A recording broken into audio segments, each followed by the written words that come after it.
Major global outlets, including the New York Times, covered the Constitutional Court's impeachment ruling on the 4th as breaking news, highlighting it as a powerful example of democratic resilience.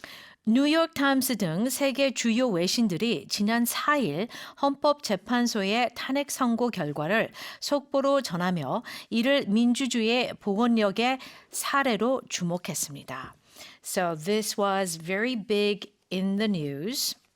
And a lot of people reported it was kind of like, I know that one media outlet, it was live coverage.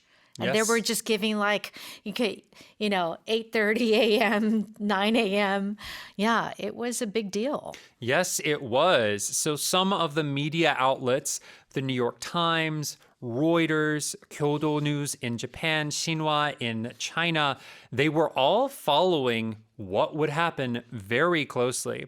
Sometimes with news that occurs in South Korea, Yeah. there's a little bit of a lag, right? Right. Maybe a couple of hours. Or a day later. A day later. But this was in real time. Right. It was breaking news. Yes.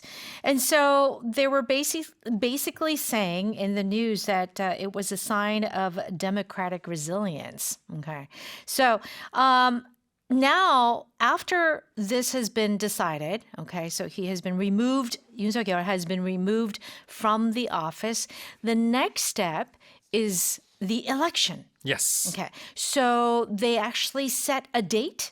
Yes. So according to the ruling, a new election has to be done very soon. And so they have decided tentatively, 잠정 결정인데요, on June the 3rd. Okay. So when you say tentatively, it's kind of like we're not absolutely confirmed. Yes, it is not 100% officially confirmed, but until they have Yeah. to have a meeting Right. for the final decision, they believe it will be June 3rd. 6월 3일. Okay. So it seems like the Korean citizens really have no time to rest. It's like one thing after another.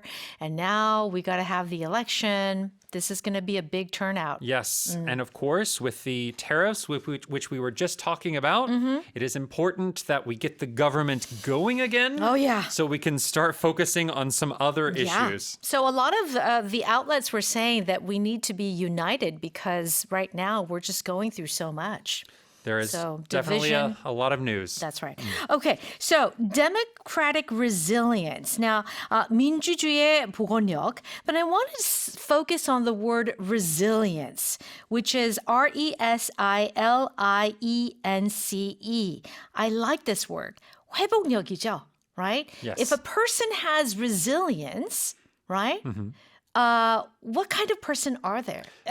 They do not easily give up. Yeah, Or they do not easily fall down, right. right? If they get attacked, they rise back up. So this is about how quickly you can recover from something happening. I think some people were worried with all of this going on.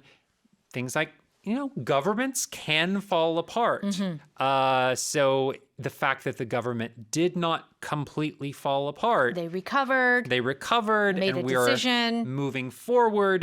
That shows resilience. Right. And so, and this is kind of in connection with our opening about the drama, Yes. right? It's like when life gives you lemons, you have to be resilient to make lemonade. Yeah. Yeah? So you might be in a bad situation, but finding a way to survive, to recover, Right. and move on. Okay, let me read that again. Major global outlets, including the New York Times, covered the Constitutional Court's impeachment ruling on the 4th as breaking news, highlighting it as a powerful example of democratic resilience.